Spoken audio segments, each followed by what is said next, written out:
I had been asked to help my former fiance, who was my best friend, if I would help him go up to Seattle, Washington. He had found out he had leukemia and they couldn't treat him where he was.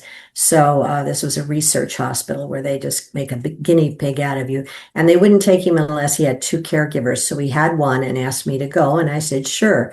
And we were told it would be about a 2 to 3 month process, but it ended up being almost 9 months. So in the process, he would get better, he'd get worse. We didn't sleep much. It was a lot of drama. And he eventually passed away. So I was really run down and depressed. And there was a flu going around very much like COVID. This was in 1999.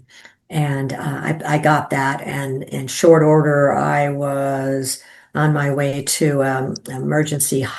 It's a little hospitals. They have them in the cities, but they couldn't help me. And by the time I got in there, I didn't have a pulse, so they got an ambulance and took me to a big hospital. And I didn't remember anything after going to that first hospital until I woke up, and it was a couple days later, and there was my family and in the hospital, and they were getting ready to put me into a drug-induced coma because they said they wanted to try everything they could. They were getting online, they were asking people, how do we treat this? It's ARDS, acute respiratory distress syndrome, and that's lung failure.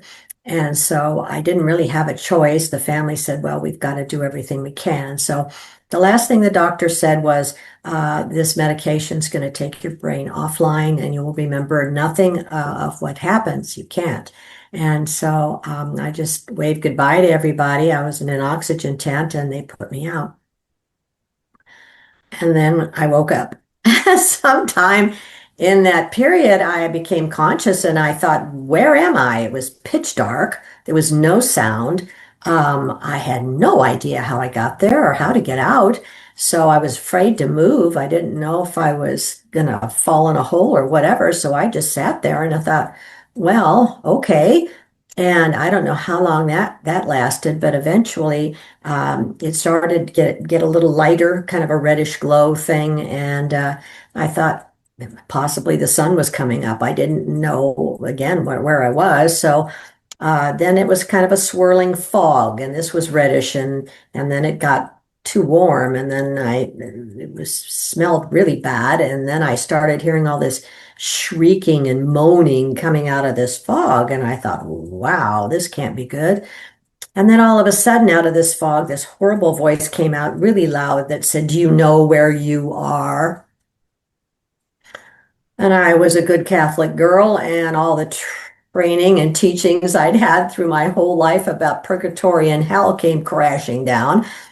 And I thought, oh gosh, I hope I'm wrong. But I said, hell? And the voice just boomed, this maniacal laugh that scared me terribly. And I thought, wow, I got to get away from whatever that is. So I just turned and ran into the darkness until I was afraid I was going to hit a wall or something. So I stopped and it was quiet.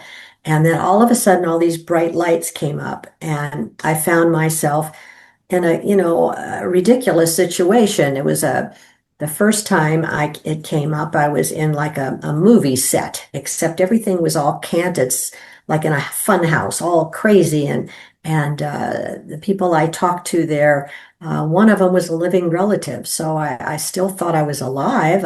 And she was with these people that they were making fun of me. She says, you look like hell. Get up here, let us fix your makeup and your hair, and you'll be just fine. And I thought, this is crazy. But she was a person that was always more concerned about the outward appearance of herself rather than being a nice person.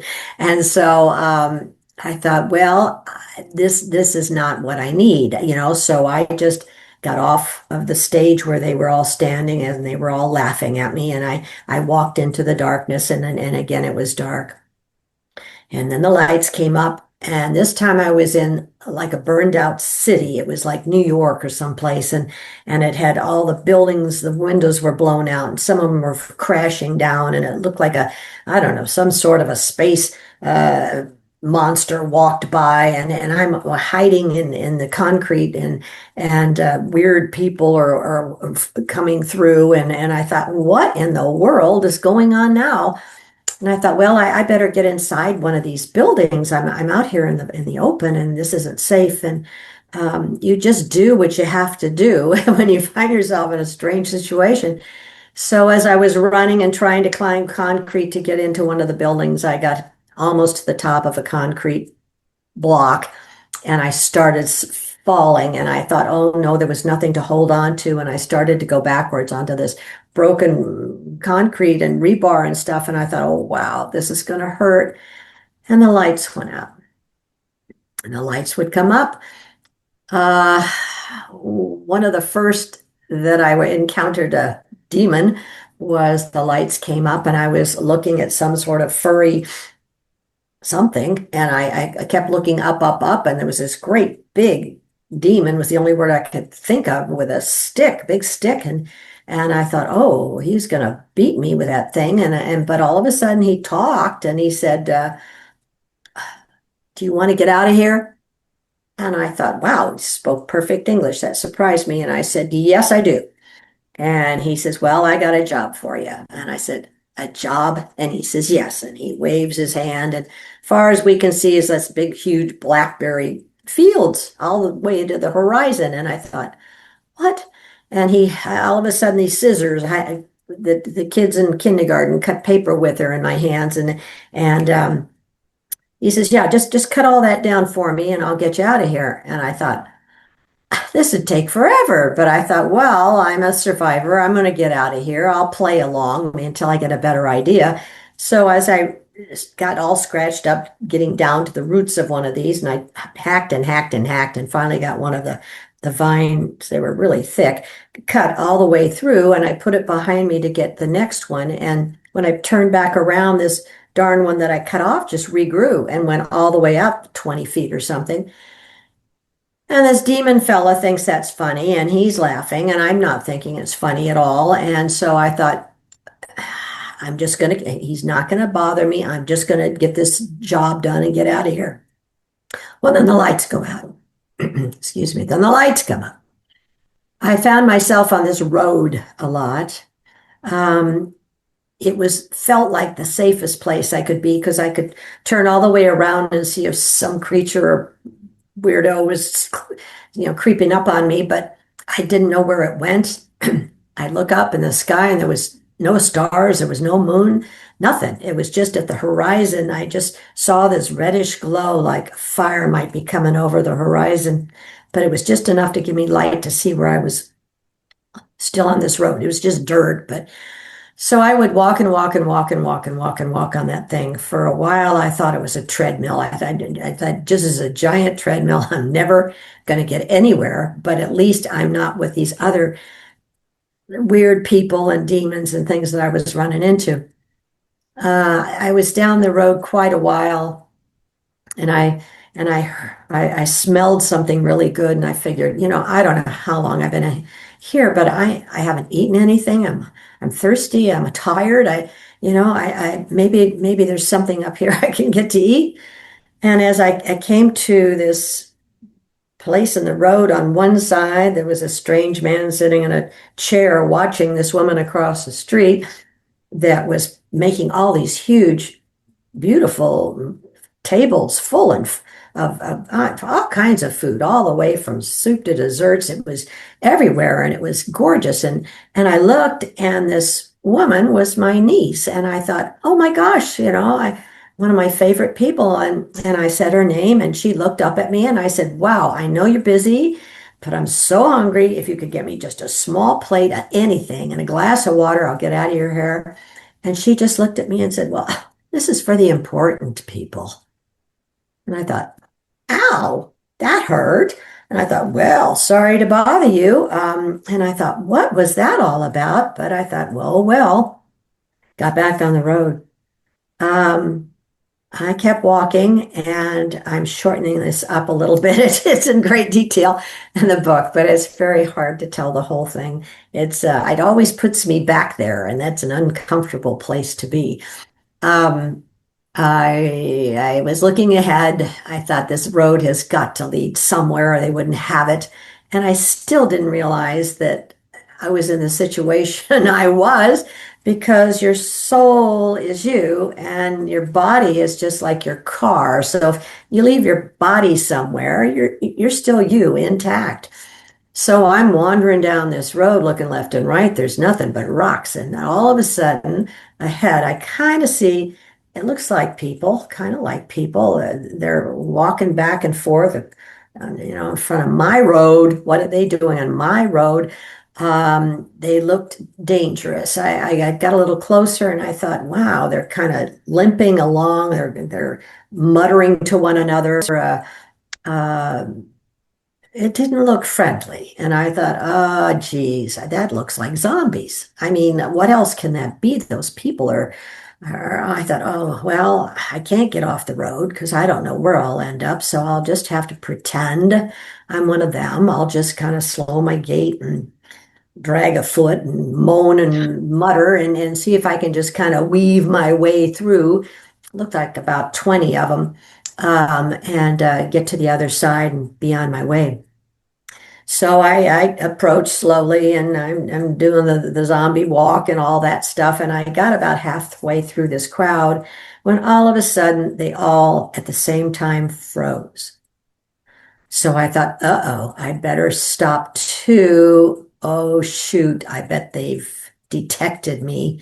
And that's why, and well, before I could do much, they started moving. So the ladies, the ones with the shawls, kind of went to the outside and made a big circle. And I thought, what is going on? And then the guys kind of circled around me, but they were like snarling and looking at me like I was prey or something. And then one of them punched me in the chest and I fell over onto the ground and somebody else came and kicked me. And I thought, oh, this is not going to end well.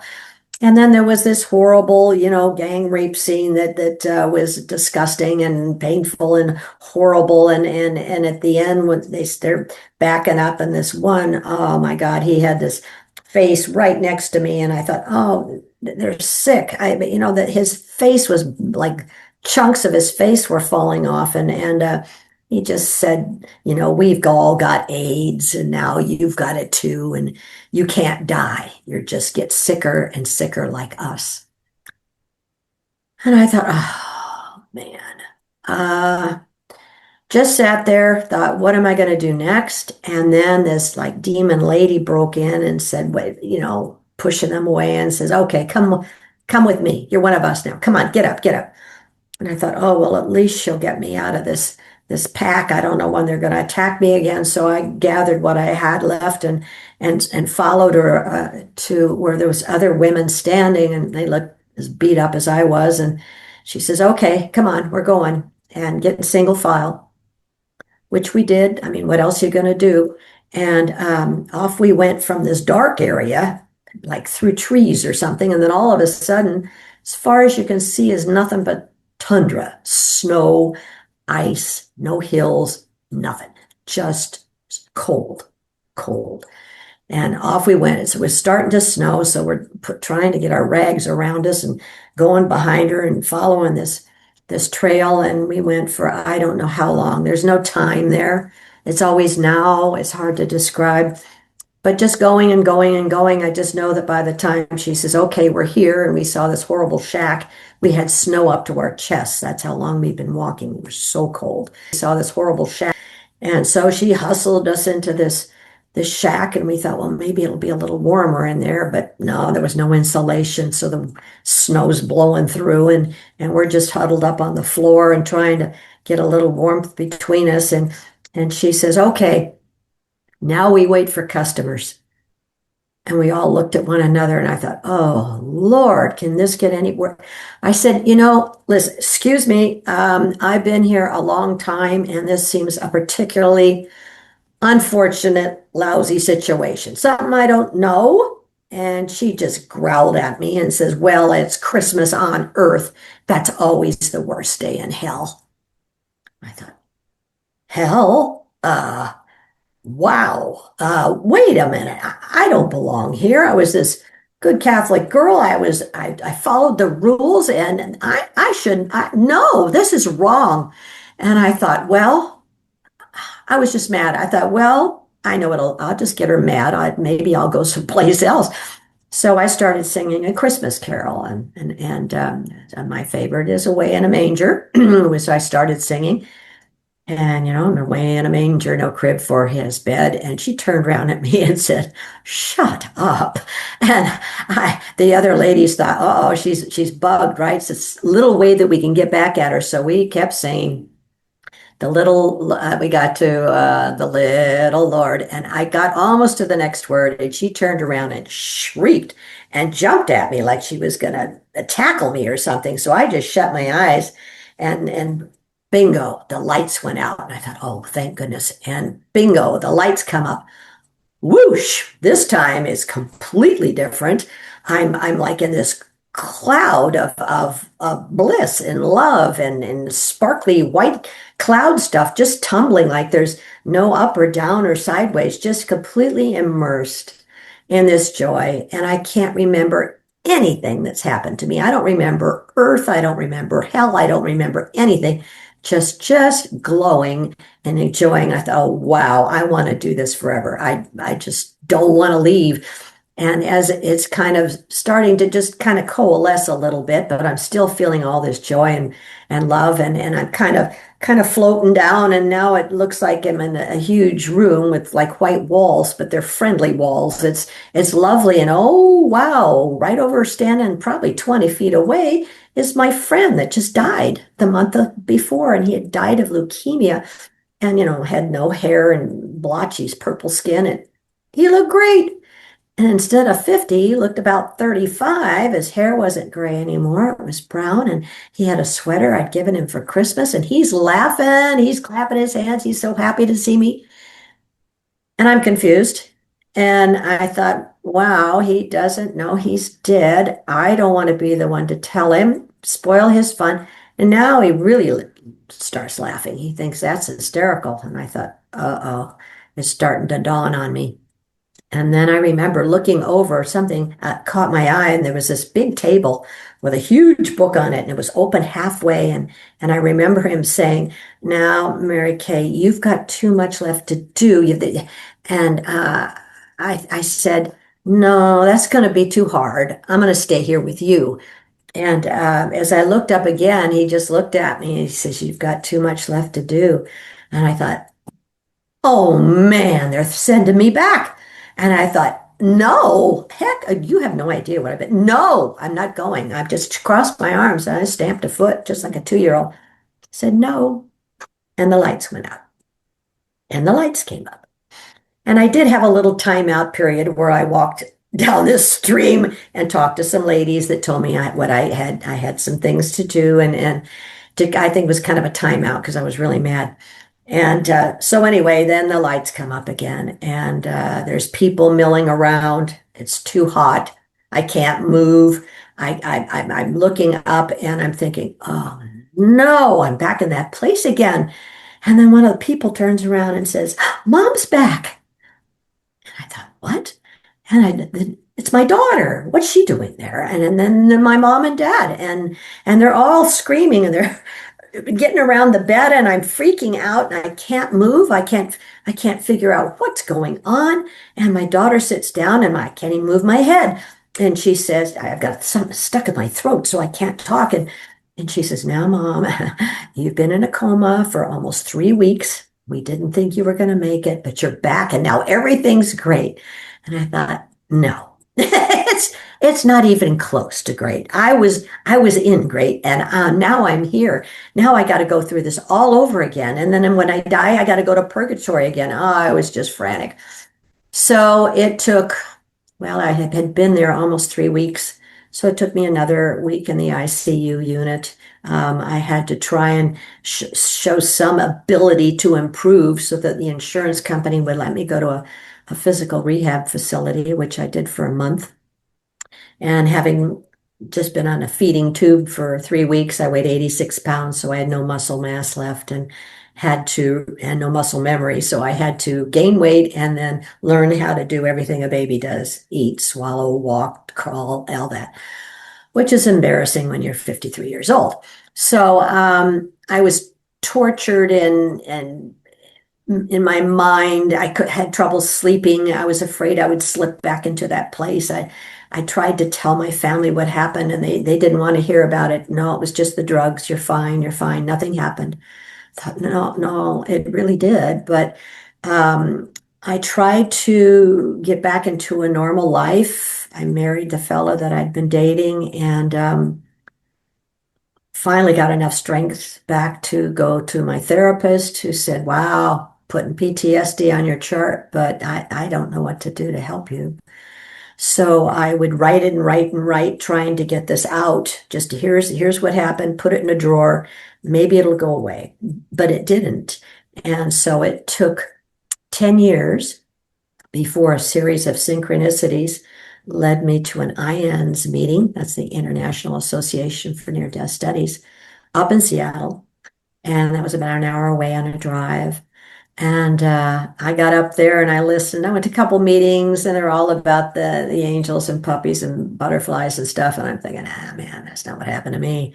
So I was creeping out of a meeting one time and one of the leaders says, well, hey, where you going? I says, I don't belong here. And he says, why? And I says, well, that's not what happened to me. And he says, great. And I said, what? And he says, oh, no, man, there's about 20% of the people that have some sort of distressing experience. Did you? And I said, oh, yeah. And he says, good, you can tell us about it. And I said, no. And he says, why not? I says, because I'm ashamed. I went to hell. I must be a bad person. He says, no, no, no, no. That's not how it works.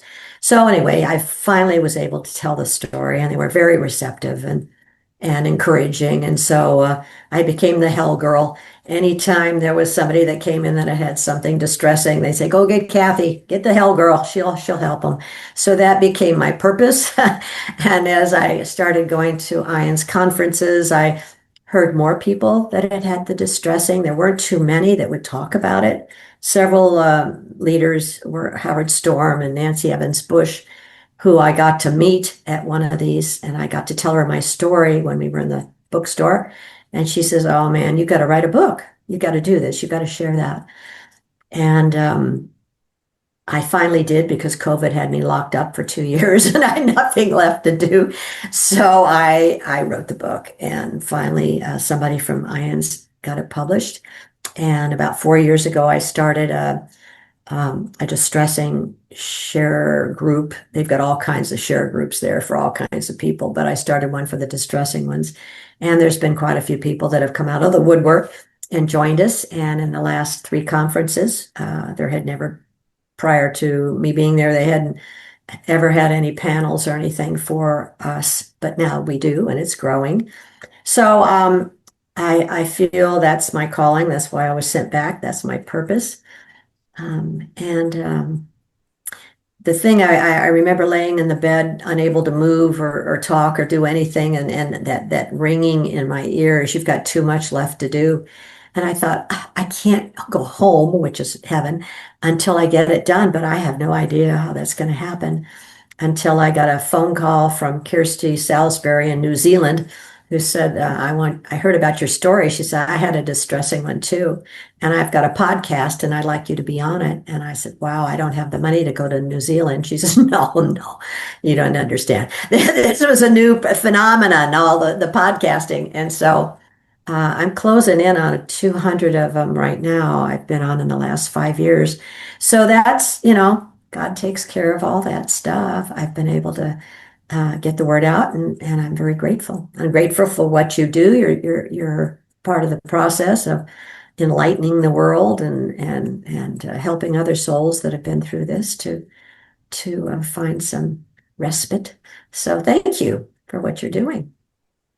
Well, thank you. You're the first person that I'm interviewing who's had a distressing NDE. So I have so many questions. Cool. Okay, so you've met quite a few people that have had one. Has there been like a common thread? I mean, have you made sense out of it? Yes. It's been a lot of people I've talked to, a lot of studies, a lot of reading. My understanding, and especially I was telling you earlier about a book a fellow named Alan Pierce has written about comas and the near-death experiences, that comas generally make you quote unconscious, but it's not really unconscious. You just go into a deeper consciousness. Um, Not everybody has an experience, but a great many of them that do. And the other statistic I found that is quite not alarming, but interesting, is I would say about 85% of the people that I've talked to, and that's quite a few, were former Catholics. And we were taught from a very early age about purgatory and hell and how easy it was to get there.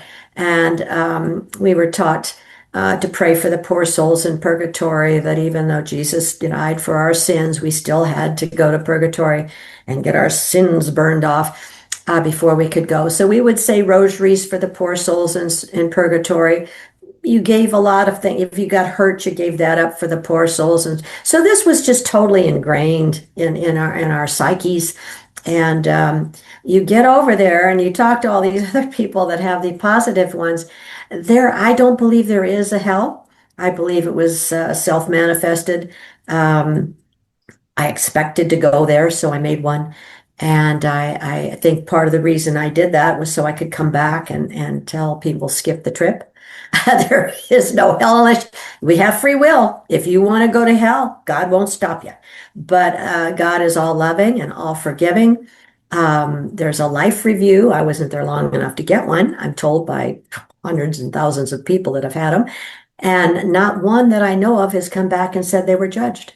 They just get to witness or see the movie of their entire life and how they did, because I believe we all start in heaven. We plan our lives. We come down with our soulmates. We have the experience of being on Earth, which is supposedly the toughest gig. It's very difficult here, but that's what's exciting. There's a lot of contrast here. We can learn things. It's like a school. And so we do the best we can. And in the life review, the flip side of that is they'll turn it around, and then you get to experience your life, your interactions, how you did, as if you were the people you interacted with. So if you were really mean and snarky to somebody, you will feel, ooh, that didn't feel good. That felt like painful, or that felt embarrassing or humiliating. So you get the consequences of your actions, which to me is more of a karma thing. You put that out, so you get to feel what that was like. And then also all the good you did, all the kindness, you will get the warm fuzzies back on that. And it's just to understand how your incarnation went and move on. And from what I understand, there's plenty of times to reincarnate and plenty of planets and universes. And since we're eternal beings, we're all part of God. We're just all spirit. It's very different from what we're usually taught. Yeah, I know people that are under anesthetic have also woken up screaming or happy, and it is, like you said, it's something to do with the subconscious mind, because you weren't thinking, hey, I want to go to hell. You were thinking, I've been a good person all my life. Why would I land up here? But your subconscious had internalized that. So you're acting out what is kind of installed in your belief system rather than what you're consciously thinking about. Not only that, when I throughout the years, all the different scenarios that I found, I can go back and trace to actual horrible events in my life. So I took all those horrible things and made my own hell. If this was the worst thing that happened to me on earth, that's got to be in my hell. I got this and this. And so it was so interesting, and to ask other people, do you think that's what happened to you? Oh no, it was awful. And then they come back a couple of months later and say, you were right. I was able to track all those things back. And so subconsciously, assuming that I was going to go to hell, I said, "Oh, okay, then it'll be like this, and this." So to get to heaven, it just wipes all that out. It's ludicrous. It's silly, but it's God is just love. There's nothing there but love. Home is love. And there's no room for that. I think that there is evil in the world. There is, negative to the positive, and it exists somewhere in the afterlife, I'm sure, but it's not God's doing. I mean, the free will thing comes in. If you want to be in the dark energy and suffer and, be miserable, have at it. God won't stop you. But God doesn't send you there either. And people always say, what happened to Hitler? I mean, you mean you can do anything in this life and get away with it? No. If Hitler gets to feel and experience all the pain and agony and stress and trauma he did for each and every one of millions of people, I see him as halfway through his life review, still going through that. What else do you do to the guy? I mean, God doesn't have to do anything to him. He'll experience what he put out. That's all. So be careful. Well, you When just I gave me got chills. well, when I got back, I was terrified. For a long time. I thought, well, I thought I was a good person. What else can I possibly do? So I was praying and just talking out loud to God like I do now because spirit's right there. I mean, it's not way up there. It's here. And I said, look, those thou shalt nots did not work for me. All right. I need something positive to go forward with. I don't want to do that trip again. So I was hurt. You get this voice thing after you get back. I heard over a period of weeks, it was be loving and kind, merciful and forgiving, encouraging, grateful, non-judgmental, and useful. You do that. That's just concentrate on that every day. And for goodness sake, if you can't remember all that, Kathy, just be loving and kind. Okay. And then after that, I started seeing the words loving and kind in so many different places. So that stuck with me. And I've kind of tried to work my way down there and I'm down to useful. So I'm thinking hopefully I'll get everything done eventually, whenever it's time. And I'm looking forward to going home. I really am. I think that's one of the major perks of having a near-death experience is you are not afraid to go home. You can't wait. It's a party, man. It's just so great. Yeah. Well, you said you didn't have a life review, but you went through all those experiences. They just Yeah. didn't take the form that you'd expected to. Well, yeah, they were experiences. Um, but again, making my own hell. So I wasn't being judged on any of those. I was just creating, I think, again, something that I chose to do so that I could come back and firsthand say to people, stop believing that stuff. I had to really sit down and take a hard look at, I'd been a Catholic for many years since birth and had all my schooling was Catholic. And I loved the church and I loved Jesus and the saints and all that other stuff. But that was the toughest part was letting that stuff go. Yeah. Well, like you said, I think that there is a realm like that. I don't think you created it with your mind, but I think you created yourself being in that realm, being Yeah, at a certain vibration. Because it's right. The interesting, as negative and soon not as the you wanted to, positive. yeah, no, then exactly. Yeah. But as soon as you wanted to say Jesus, that's when all that shrieking started.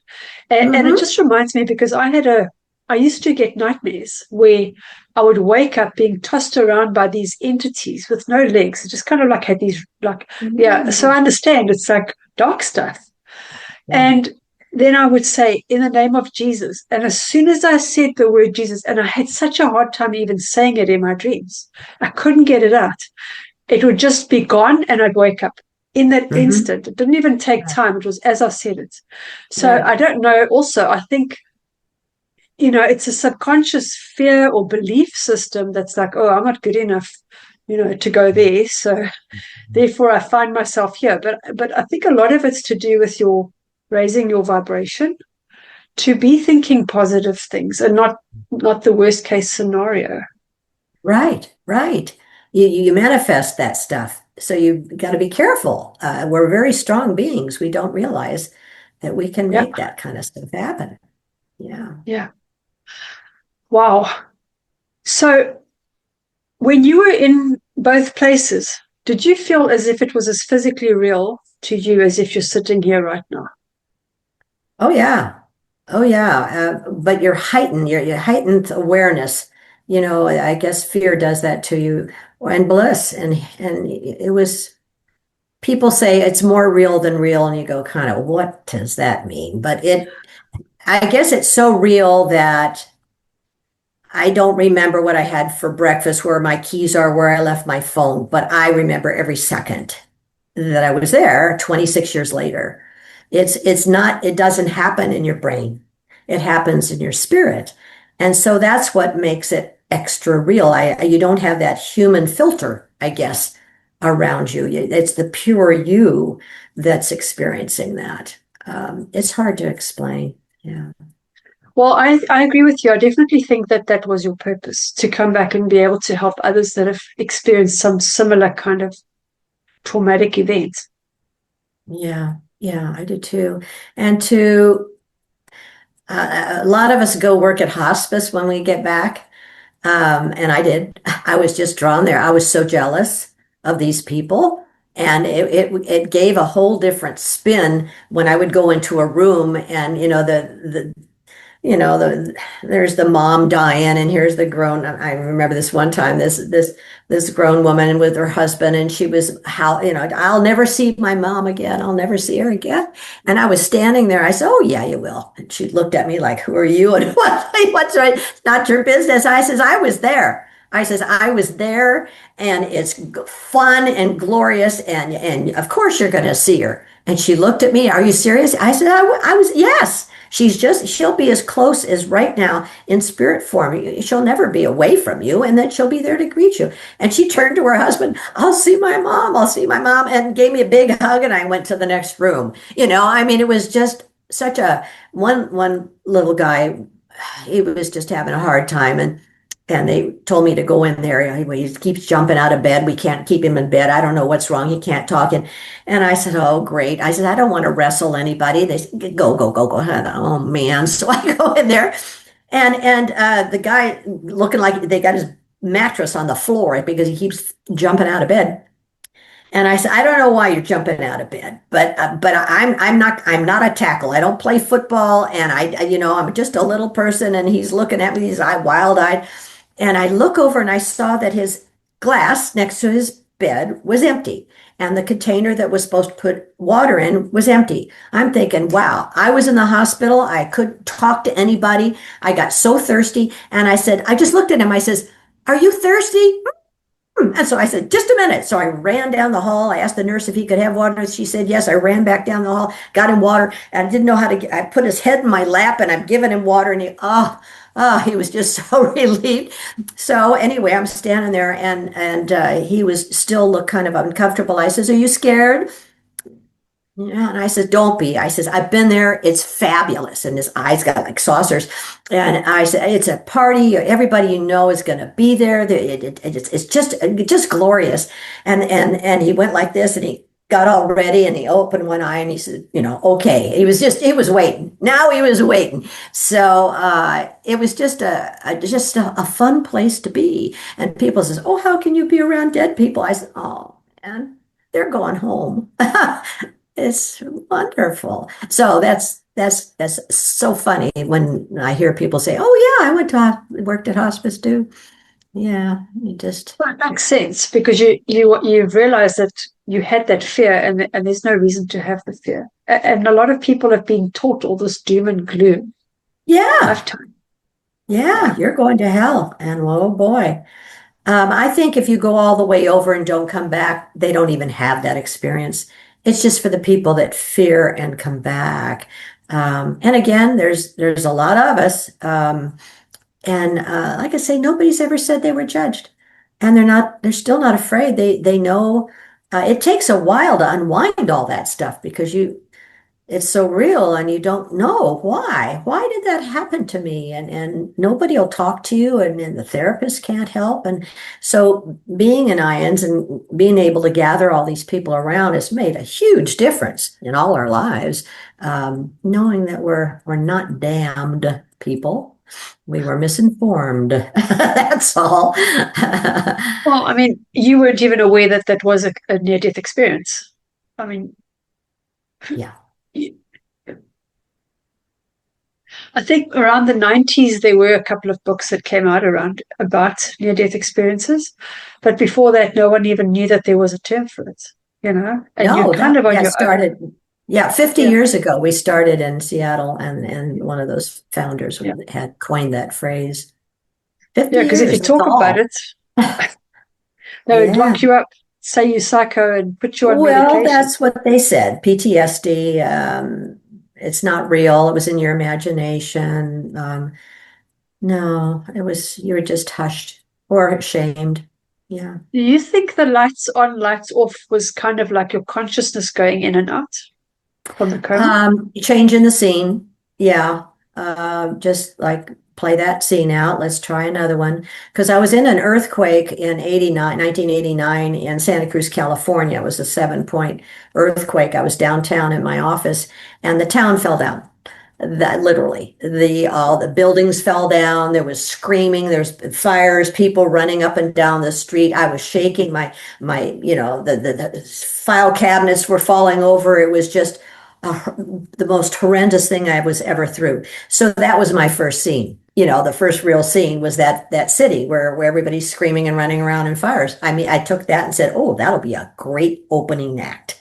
That'll be great because I was really scared. That was just awful. I had been raped, so I know how terrible that is. Everything I could go back and say, "Wow, I made a really good hell." Yeah. I closed the doors on that baby. Nobody don't want to send anybody there.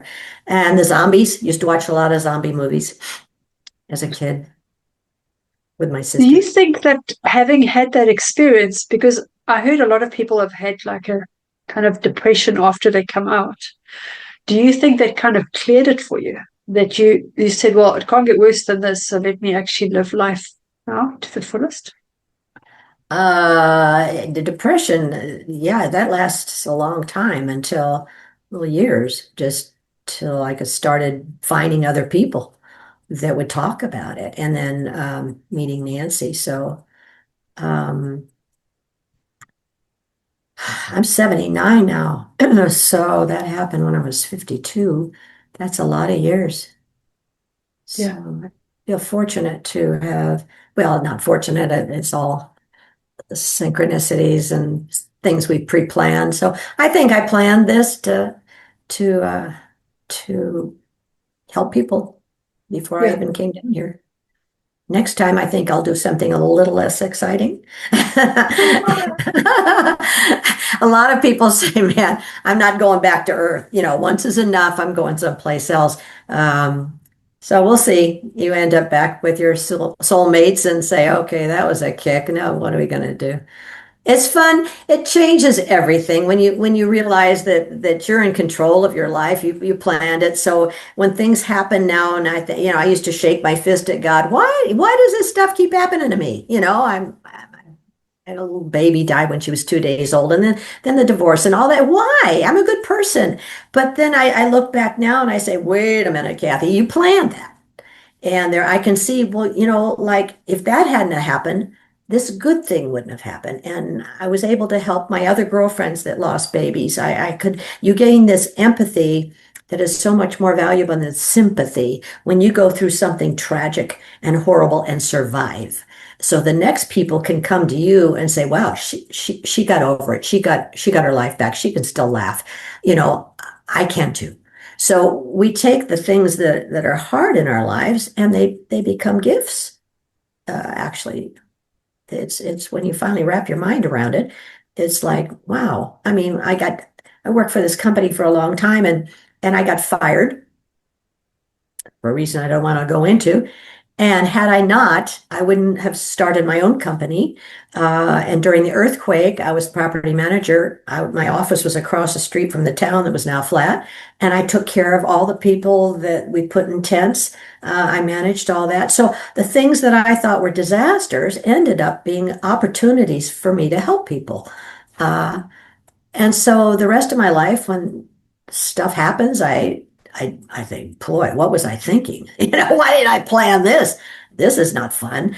But then I know deep down that it'll be a blessing eventually. Yeah. The other thing I find way fun is realizing that these are like human costumes that we've put on. And if there's ever been any, prejudice or bigotry or anything that runs in my family that I picked up along the way, I can look at a homeless person or a person that I, think, ooh, what planet are they from? And know that they're the same as me inside. They just decided to put on this human costume, this lifetime, and but they're just like me inside, just that ball of light. You know, it's really, I think, an advantage to know all this stuff. Makes life a lot easier. Well, it is. I actually had someone in my comments saying, do we all have to have a near-death experience in order to experience God? So you don't have to. It's just it's a quick way, but I'm sure there's less stressful ways to do it. Oh yeah, oh yeah, and watching the NDE channels, I'd be a little cautious. There's some of them out there, I shouldn't say this, but that I think aren't real. So kind of be cautious if it starts sounding too negative or too, I know, just be careful. Just be careful. I think when you've listened to quite a few, you can start hearing whether something's genuine or not. Because the descriptiveness is missing if it's not genuine. It's kind of just like a story you're telling, Right. but the heart is lacking. Yeah. And also the details tend to kind of be skimmed over. So, I mean, it's about discernment. And sometimes I say to people, use your own discernment. Maybe they are sharing a message of something they heard, in which case it could still be of value. They may not have personally experienced it. They may have convinced themselves that they did. Yeah, yeah. Oh But well, that's just it's part a of pity. life. But exactly right. Yeah, that's part of the experience. It is. And again, it's going to do something for someone. Like you said, in hindsight, it's going to add some sort of value. We just don't know how yet. Can't be judgmental. That's that non-judgmental thing. Yeah. It's we have to be careful. Yeah. Yeah. And also, I think it's like, do what works for you. If Yeah, it's about standing in your own power, not just following directive because somebody else said. And that's exactly. part of it. That's part of it is to Hmm. say, okay, I need to learn what discernment looks like, and I need to learn what I will believe and what I won't believe, because that's where your power lies. Right, right, exactly. And that's where watching this podcast gives you an opportunity to do that. Yeah. Yeah. Good. Well, that was just fascinating. Kathy, where can people get hold of you and your book? Because you wrote a book as I well. have a website and it's www dot the name of the book, Misfit in Hell to Heaven Expat.com. And the book's on Amazon or Barnes and Noble or just about anywhere you get books. And it comes in paperback and Kindle and Audible. And now I've done it in Spanish. So to be able to spread that message a little further. Yeah. Awesome. I'll post those details below. Thank And you. then just before we go, do you have a message for our viewers? Just remember to be loving and kind, merciful, forgiving, encouraging, grateful, big one, non-judgmental, and useful. And useful is, I was told, is the greatest joy of life is finding a way to be useful. I Brings love you that. great joy. Mm-hmm. I love that. In Mm-hmm. fact, that's what I heard somebody say that the other day. He said, I don't care about how good I am. I'm more concerned about how useful I am. There And I you thought that was go. such a great saying. Such It a great thing is. to say. Yeah. Yeah, yeah. And you're being very useful right now, so you must feel good. I like being useful too. Yeah.